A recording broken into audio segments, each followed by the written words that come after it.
Semana número 2 de programación. En esta semana íbamos a nosotros tocar los temas de algoritmos en conjunto con los diagramas de flujo y el pseudocódigo. Primero vamos a ver lo que es diagramas de flujo, sus características y la simbología. Obviamente lo puse en conjunto con los algoritmos para poder tratar de recordar qué eran los algoritmos. Por ahí se les pedía la reactivación. Entonces sabemos que el algoritmo es la secuencia de pasos y que el diagrama de flujo es una de las primeras representaciones de ese algoritmo. ¿Cuáles son las características de los diagramas de flujo? Bueno, tienen que ser sintéticos, es decir, que la representación se haga de un sistema, que se haga de un sistema o un proceso, debe quedar resumida en pocas hojas, si se puede, en una sola. Es decir, que el diagrama de flujo que estemos presentando sea lo más sencillo y que sea en una sola hoja, porque si nos extendemos, pues se va a hacer muy complicado. Que sea simbolizada, obviamente, utilizando los símbolos adecuados y que son acorde al proceso que estamos realizando. Ahorita vamos a ver los símbolos. Y también de forma visible un sistema o un proceso, es decir, que los diagramas nos permitan observar todos los pasos de un sistema o proceso sin necesidad de leer notas extensas, es decir, que mi diagrama, aunque sea corto y tenga pocas letras, sea tan entendible que yo no tenga que ver notas adicionales o leer manuales adicionales para poder entender el proceso de mi sistema o en este caso de mi programa. ¿Cuál es la simbología? Bueno, como les mencioné en la semana anterior, por ahí tenemos que inicio y fin, perdón, tienen una forma elíptica o una elipse, por así decirlo, y que hay otros procesos que llevan rectángulos, rombos o paralelogramos. Les voy a mostrar algunos ejemplos de este tipo de simbología. Estos son los más importantes, por ahí son los de las líneas de flujo que me dicen el orden en que se va siguiendo la secuencia de mi diagrama. Obviamente ya conocemos el de inicio-fin. Las etapas del proceso, este rectangulito me va a mostrar todos los procesos que yo tengo que llevar a cabo dentro de mi diagrama de flujo. Nuestro rombo o diamante, como algunos le conocen, es para tomar alguna decisión. Por ejemplo, decir, no sé, voy a ir al cine, sí, entonces hago esto, no, entonces hago aquello. Mi romboide que es para entrada o salida de datos, es decir, aquí voy a tomar la lectura de los datos o de las variables que voy a utilizar si estoy realizando algún problema matemático.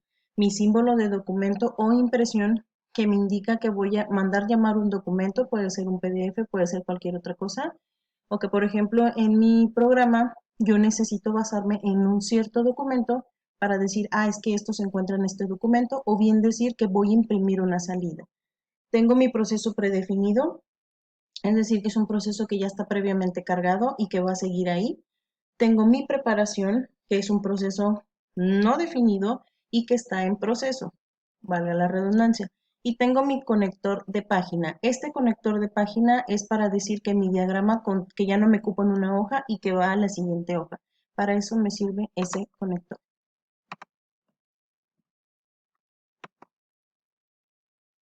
Y bueno, aquí tenemos el problema que les pedí que resolvieran, que era lo de calcular el salario bruto y el salario neto de un trabajador por horas, conociendo su nombre, su número de horas trabajadas, los impuestos a pagar y el salario neto. Obviamente me lo tenían que poner en un diagrama de flujo. Si ahorita ya lo están observando, pues pueden ver que no es muy complicado. Entonces yo tengo mi inicio y fin marcado con una elipse. Luego tengo mi entrada de datos, que son las variables que yo voy a necesitar para realizar mi proceso, mi problema. Por ahí voy a leer nombre, las horas y el precio. Obviamente, pues tengo que saber cuánto le voy a pagar esas horas. Luego aquí tengo que mi salario bruto es igual a las horas por el precio de las horas. Y tengo por ahí lo de tasas, que aquí yo le puse un punto 25 por el salario bruto, es lo que yo le voy a dar. Ustedes le pudieron haber puesto un extra de 50, de 15%, lo que ustedes hayan considerado, eso lo dejé a su elección.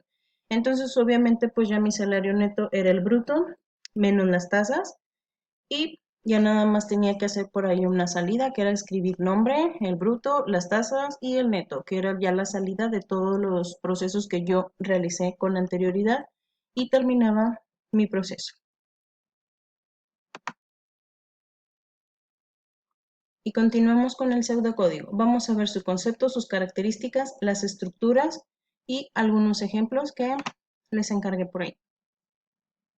Bueno, el pseudocódigo Es un lenguaje de especificación o descripción de algoritmo, es decir, que el pseudocódigo es como la descripción del algoritmo, pero es más cercano a un lenguaje de programación o a la sintaxis que usamos en un lenguaje de programación. Es independiente, obviamente, del lenguaje de programación que vayamos a utilizar, pero ya lleva esta estructura que se puede amoldar a cualquier lenguaje de programación. Ahorita ya con los ejemplos nos va a quedar un poquito más claro. ¿Cuáles son las características de mi pseudocódigo? Es una forma de representación sencilla de utilizar y de manipular. Es muy sencilla. Facilita el paso del programa al lenguaje de programación. Como ya les decía, como ya se acerca más la sintaxis o la semántica a un lenguaje de programación, pues es muy sencillo pasarlo ya directamente a un lenguaje de programación propio. Es independiente del lenguaje de programación que se vaya a utilizar y es un método que facilita la programación y solución al algoritmo del programa. Estas características pues ya se las dije por ahí en el concepto. Y bueno, el pseudocódigo tiene estas tres estructuras de control o puede contener estas tres estructuras de control. Tenemos las secuenciales, que es una secuencia fija, obviamente es en un orden bueno, no jerárquico, pero es en un orden de instrucciones, es de arriba hacia abajo, es decir, primero el paso 1, luego el 2, luego el 3, luego el 4, luego el 5. Luego tenemos las selectivas, en donde ya se involucra un proceso de condición o de decisión, es decir, que yo ya pongo una condición para poder continuar con el siguiente paso, o ya tengo un proceso de decisión de decir o hago esto o hago aquello y se termina, ¿sí? Pero también tengo una estructura de control iterativa. ¿Cuáles son las iterativas? Bueno, en las que existe un bucle determinado, como en la que vimos en el de Harry Potter, donde decía, mientras la película se esté reproduciendo, yo la voy a estar viendo y la voy a estar viendo y la voy a estar viendo hasta que se termine, entonces salgo de ese bucle y salgo de la película, salgo del cine y me voy a mi casa. A eso se refiere esta iteratividad, a que se va repitiendo esta instrucción hasta que tenga un fin.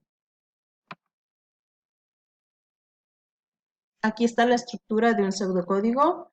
Obviamente tiene que tener su cabecera, el nombre del programa, un módulo, los tipos de datos que pueden ser constantes o variables. Si no se acuerdan, se los recuerdo.